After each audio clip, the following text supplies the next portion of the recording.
રાધે રાધે, જય સિયારામ. આપણે શ્રી શ્રી ગયા પ્રસાદ પંડિતજી મહારાજનું ચરિત્ર ચાલે છે.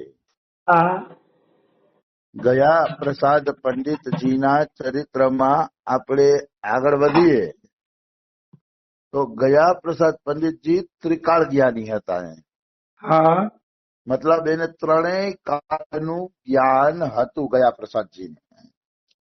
ભૂતકાળ, ભવિષ્યકાળ અને વર્તમાન કાળ, ત્રણેય કાળનું જેને જ્ઞાન હોય ને એને ત્રિકાળ જ્ઞાની કહેવાય. તો ત્રિકાળ જ્ઞાની હતા શ્રી શ્રી ગયા પ્રસાદ પંડિતજી મહારાજ. કેવી રીતે ત્રિકાળ જ્ઞાની હતા? ગયા પ્રસાદ પંડિતજીના એક શિષ્ય છે કૃષ્ણદાસ, જે અત્યારે જીવે છે.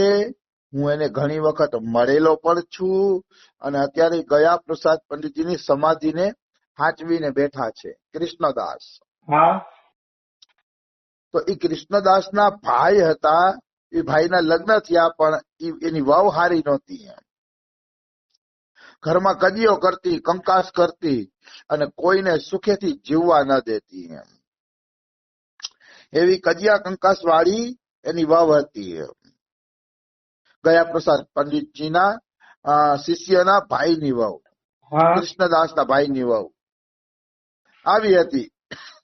તો ઘરનાએ ફરિયાદ કરી ગયા પ્રસાદ પંડિતજીને કે આ વહુ સારી નથી, કે ઘરમાં કજિયા કરે છે, તમારે શું કરવું છે? હા તો ગયા પ્રસાદ પંડિતજીએ ભવિષ્યવાણી બાકી દીધી કે 2 મહિના પછી ઈ માવતર વહી જશે અને માવતર જઈ અને ઈ પોતાની એક એક વસ્તુ માગશે.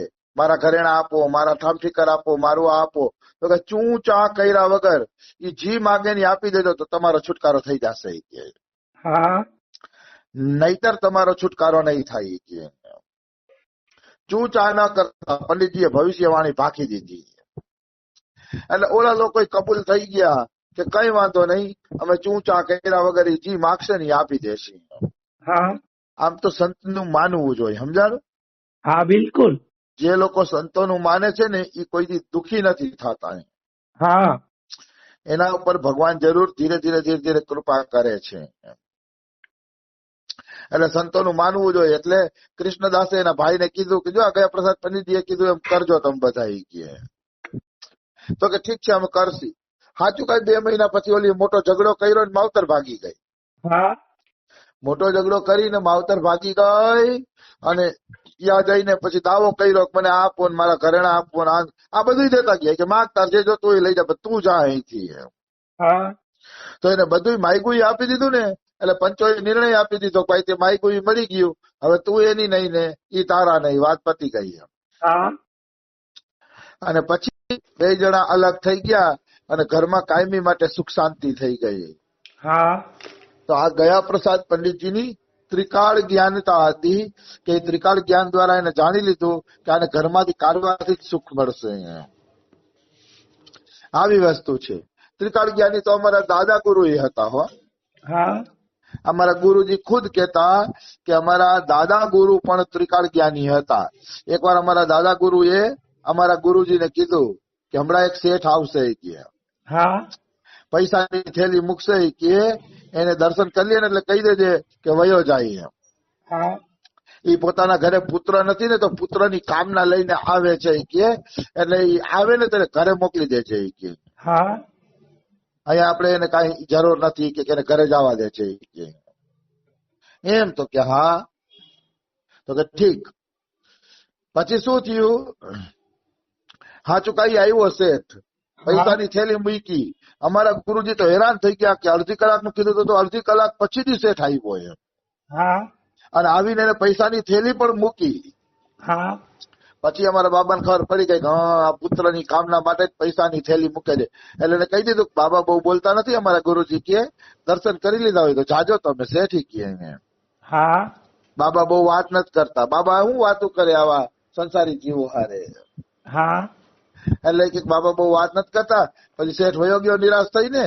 ત્યારે અમારા ગુરુને ખબર પડી કે અમારા દાદા ગુરુ ત્રિકાળ જ્ઞાની હતા. વાહ વાહ. મહાપુરુષોમાં સ્વાભાવિક આવી શક્તિઓ આવી જતી હોય છે. સ્વાભાવિક એને પ્રયત્ન પણ કરવો પડતો નથી. ભગવત કૃપાથી અષ્ટસિદ્ધિ નવનિધિ એના ચરણોમાં આળોટતી હોય છે હા મહાપુરુષોના. કારણ કે જા પર કૃપા રામ કી હોય તા પર કૃપા કરે સબ કોઈ. એકવાર ભગવાનની કૃપા થઈ જાય ને પછી ખતમ વાત. પછી વાત ખતમ થઈ ગઈ. પછી એના ઉપર બધાને કૃપા કરવી પડે છે. હા ભગવાનની કૃપા પ્રાપ્ત કરવી ને એ આ જીવનમાં બહુ મહત્વની વાત છે. એક વખત ભગવાનની કૃપા જો કોઈ જીવને મળી જાય તો જીવ ન્યાલ થઈ જાય છે. આખું જગત એની સામે ઝૂકી જશે. રમેશ બાબાને જોવો ને, લાખો કરોડો રૂપિયાના દાન આવે છે. એટલા દાન આવે છે ને કે એની તમે વાત ના પૂછો. 2 લાખની તો દવાઓ રોજની જાતી હશે એની. હા 2 લાખ રૂપિયાની દવાઓ, એટલા તો મરીજો આવે છે અહીંયા. બધું ફ્રી, ચેક કરવાનું ફ્રી ને ડોક્ટરો ફ્રી ને આ તેને. આપણી અક્કલ કામ ન કરે. હાલો ને છેલ્લે એમ જ કેવું પડે કે આપણી આમાં અક્કલ કામ ન કરે. હા એટલી વ્યવસ્થા રમેશ બાબાના આશ્રમમાં. કરોડો રૂપિયા ક્યાંથી આવે છે કોને ખબર છે.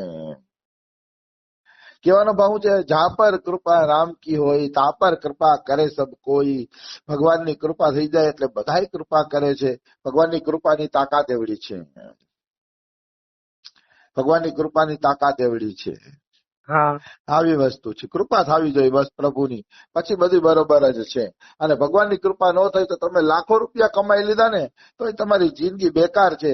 કારણ કે ભગવાનની કૃપા ન થઈ તો અહીંયા સુખ ભલે મળશે કદાચ, પણ પરલોકમાં સુખ નહીં મળે. બિલકુલ. પરલોકના સુખ માટે તો પ્રભુનું ભજન કરવું જ પડે છે. ચાહે રાજા હોય કે ભિખારી હોય, બધા માટે એક જ નિયમ છે, પરલોકમાં સુખ જોતું હોય તો પ્રભુનું ભજન કરો. હા એના વગર છૂટકો જ નથી. એના વગર કોઈ સુખની કોઈ કામના કરવી જ નહીં. અને અત્યારે જે કાંઈ સુખ મળી રહ્યું છે એ પાછલા જન્મના પુણ્યનું જ પરિણામ છે. હા અંતે તો હારા કર્મ કરો તો જ સારું ફળ મળે છે. એ સિદ્ધાંત અટલ છે. ઘણા લોકો કર્મનો સિદ્ધાંત માનતા ન હોય. હવે કોને જોયું છે કર્મ કરો ને મન પડે એવા? કોને જોયા છે? કોને જોયા છે એવા નહીં ભાઈ. તું આ 84 લાખ યોનીમાં જે દુઃખી થાય છે ને બધા તારા જેવા જ હતા. હા બિલકુલ. જેને એમ વિચાર્યું છે કે હવે કર્મ કરો ને મોત્સવ કરો ને, કોને સ્વર્ગ નર્ક જોયા છે? એવું બોલવા વાળા કૂતરા બિલાડા થઈને ફરે સંસારની અંદર. એટલે કર્મના સિદ્ધાંતને માનવો જોઈએ, બાકી રીતે માનવો જોઈએ અને એનાથી બચવું જોઈએ. આવી વસ્તુ છે. તો ગયા પ્રસાદ પંડિતજીની ત્રિકાળ જ્ઞાનતાનો પ્રસંગ હતો જે આપણે લીધો. હવે એક ગુરુ નિષ્ઠાનો પ્રસંગ છે, નિષ્કિંચનતાનો પણ છે, અને દાન કેવી રીતે કરવું એનો પણ પ્રસંગ છે. એક જ પ્રસંગમાં 3 શિક્ષા છે. ગુરુ નિષ્ઠા કેવી હોવી જોઈએ, નિષ્કિંચનતા કેવી હોવી જોઈએ, અને દાન નું સ્વરૂપ શું છે, દાન કેવી રીતે કરવું. હા આ ત્રણેય વસ્તુ એક પ્રસંગમાંથી હું કહેતો જાઉં તમને કે કઈ રીતે આ પ્રસંગમાંથી 3 શિક્ષા મળે છે. પહેલો પ્રસંગ એવો છે કે પ્રાતઃ સ્મરણીય પરમ પૂજ્ય પ્રિયાસરણ બાબા મહારાજ ત્યારે ગોવર્ધનમાં બિરાજતા હતા. હા આ પ્રિયાસરણ બાબા એટલે રમેશ બાબાના ગુરુ મહારાજ. હા એ ત્યારે ગોવર્ધનમાં બિરાજતા હતા. અને ગોવર્ધનમાં અકોલાવાલી ધર્મશાળા છે. અકોલાવાલી, એ અકોલાવાલી ધર્મશાળા હતી ને એમાં પ્રિયાસરણ બાબા બિરાજતા હતા. હા હવે ઈ પ્રિયાસરણ બાબા પાસે એક શેઠ આવ્યા, એનું નામ હતું કાશીરામજી. એ કાશીરામજી પ્રિયાસરણ બાબા પાસે આવ્યા અને પ્રિયાસરણ બાબાને કીધું કે બાબા મારે છે ને કે ગયા પ્રસાદ પંડિતજી પાસે દીક્ષા લેવી છે. હા તો તમે કૃપા કરો અને મને ગયા પ્રસાદ પંડિતજી પાસે છે ને દીક્ષા લેવડાવી દો. હા તો પ્રિયાસણ બાબા કે આ તો મજાની વાત છે. ગયા પ્રસાદ પંડિતજી જેવા મહાપુરુષમાં ગુરુ ભાવ થાવો એ તો બહુ મોટી વાત કહેવાય. કે એ તો બહુ સુંદર વાત કહેવાય. ધન્ય ભાગ તમારા. કે હું જરૂરથી કે પ્રયત્ન કરું છું કે તમારી ત્યાં દીક્ષા થઈ જાય. કે હા તો કે તો તમારો ખૂબ ખૂબ આભાર કાશીરામજી કહે છે. હા પછી પ્રિયાસરણ બાબા અને શેઠ કાશીરામ ગયા પ્રસાદ પંડિતજીના ઘરે ગયા. હા જો હવે આમાં પહેલી શિક્ષા ઈ આવે છે કે પ્રિયાસણ બાબા ખુદ પણ સમર્થ મહાપુરુષ હતા. જો એક એક શિક્ષા કહું, આમાંથી હું શિક્ષા મળે છે. હા પ્રિયાસરણ બાબા ખુદ સમર્થ મહાપુરુષ હતા. અને ઓલા શેઠે કીધું કે મારે ગયા પ્રસાદ પંડિતજી પાસે દીક્ષા લેવી છે, તો એ ખુશ થયા. એમ નહીં કે શેઠ બહેનો છે તો મારો ચેલો બને, વાં શું કામ મોકલું એમ. હા એવો ભાવ એની અંદર નહોતો કે ના, પંડિતજીને ગુરુ માનો છો તો પંડિતજી પાસે તમારે દીક્ષા લેવી જોઈએ.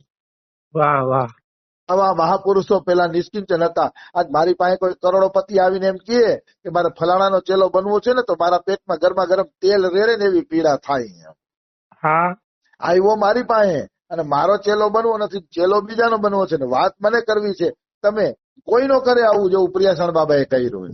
હા કોઈ કરી જ ન શકે, કોઈ મહાપુરુષ વિરલા જ કરી શકે, એવી વાત છે. બધાનું કામ નથી. આવી વસ્તુ છે. પણ પ્રિયાસણ બાબાને હું પ્રણામ કરું, વંદન કરું કે એને ગયા પ્રસાદ, અને ગયા પ્રસાદજી કરતા ત્યારે પ્રિયાસણ બાબાનું નામ મોટું હતું. હા એ જમાનામાં પ્રિયાસણ બાબા વિદ્વતાની મૂર્તિ હતા. એટલે પ્રિયાસણ બાબાનું બહુ મોટું નામ હતું અને પંડિતજીનું થોડુંક ઓછું નામ હતું. તોય પ્રિયાસણ બાબા એમ કે છે કે ના, એને ગુરુ માન્યા છે તો એને જ ગુરુ બનાવવા જોઈએ. હા એમને કીધું કે મારું મોટું નામ છે ને હું મહાપુરુષ છું ને આ તે વિદ્વતા છું, કાંઈ નહીં. પ્રસન્ન થયા કે ના, તમે મને કોઈ એમ કે રમેશ બાબા અમારા ગુરુજી ને ગુરુ બનાવવા છે તો સત્સંગ સાંભળો છે, તો હું પ્રસન્ન જ થાવ, હા મોકલું. હું તો બધાને કહું છું, બરસાના આવે ને કહું પણ છું કે જાઓ જાઓ,